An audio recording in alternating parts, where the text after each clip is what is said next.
1932 Ford Coupe update and the return of the 68 F100 coming up.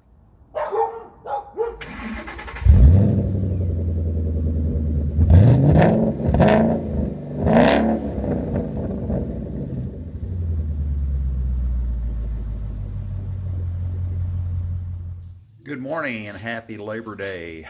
Larry here, back with another update on the 1932 Ford three-window highboy being built for my 27-year-old engineering daughter, who's a lot smarter than me, obviously, because not only are we building this car for her, she's giving all the input, but she's 300 miles away and not having to do the work. Just kidding, Steph.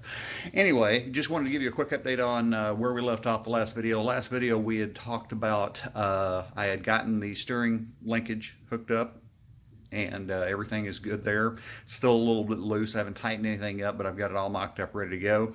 And I was debating on whether or not to get to use a three-piece hood, just the top, a half hood on this car, to complete the look on it. And we got it in. Let me show you what we found out. This is a piece from Speedway Motors, fiberglass, like the rest of the car with the exception of the grill shell. And I have to say, with some trimming and finishing, I think it's going to work just fine. I'm already working on the provisions of how to get it mounted. I've already got that figured out, just waiting on some parts to come in, and I'll get into that at some other time. You'll see the blue stripes I've laid down here. What this is this hood comes very roughly finished. So I've got this mocked up to show me where I need to sand the fiberglass to get my gaps right, because as you can see, the gaps are a little bit over, but that'll get that there.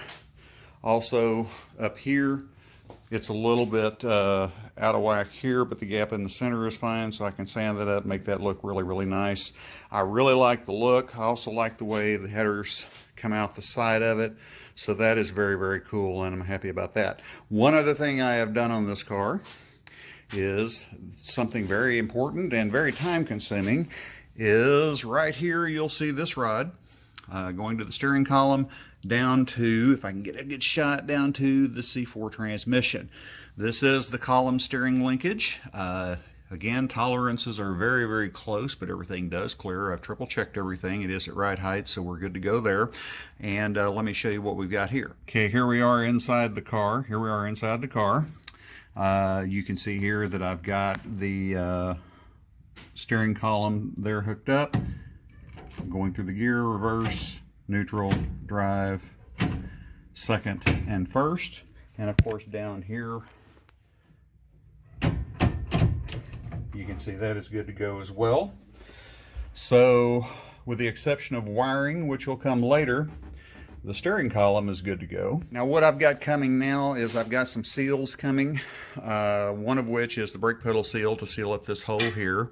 It's a rubber seal that's going to mount on there. I'm a little bit curious as to how that's going to do because everything is so close together here. I'm also looking into a rubber seal for this one. There's a couple of different options I'm exploring right now, so I'll have that figured out very, very soon as well, and make that look nice and proper as well. But overall, I think the hood is going to be a nice look for the car, and it is something I'm going to appreciate. Certainly, I ran it past my daughter. She was leaning towards the no hood end of the spectrum, but the good thing about this is she really, really liked this and has since changed her mind. But since it's going to be a quick release type of situation on the hood, we can run it with or without it should we decide which way to go depending on circumstances. One other thing you'll notice, the 68 F150 is back in the yard. The transmission is shifting beautifully. I just took it for a spin. I've got to get the brakes burned in. I've got a brake warning light. As far as pressure goes on the gauges, may have some air in the lines. I've got to take care of that. I've got a trickle charger on it right now, charging the battery up, because you know, after cars sit for a while, they do have a tendency to lose their charge and die on you. So I've got a trickle charge on this one that I'm going to be using, but this one is very, very close to completion. I've got a couple of bugs to work out. Got an issue with the power steering. Just when it's warm and sitting still, the power steering's not wanting to spin, but otherwise it works absolutely perfectly.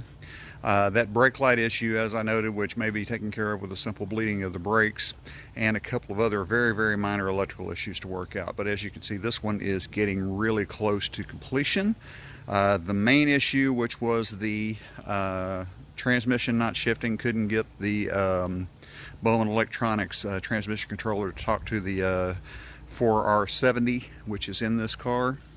And with some help with a good friend of mine, Larry Adams at Adams Automotive and Towing, we finally managed to get the situation sorted out after much consultation with the company that made the controller, switching of some solenoids and some other issues. We finally got it up and running, and it is good to go. So with that, we're nearing completion on the F100. Again, we've already completed the suspension upgrades on the 2011 Mustang GT. I've been driving it to work every day that I have to go into the office, which is 1 day a week. I love the way it drives and handles now. The stance on it's a lot better, so that one's good to go. The 99 Mustang, as I told you in previous videos, that has found a new home and it is off. And of course, I'm inquiring parts for the Cobra. Latest updated information from Hurricane Motorsports is we're looking at hopefully the first part of October, which is going to be a little bit of a complication because I'm actually going to be not available for shipping that week, so we'll have to figure out the logistics of that. But the Cobra is very near completion. I have received pictures from the people at Hurricane Motorsports. Chassis, of course, is done. You've seen that previously. And the body has come out of the mold, and they're starting to do it. He had one more car ahead of mine, which is going to ship out this week. Then he can concentrate on mine and get it going and get it ready to ship. So that'll be coming up soon. Also, we'll have more updates on the 32 Ford. We're very close to that one going to body and paint. So stay tuned to the channel for more updates. Appreciate you joining me, and have a great Labor Day.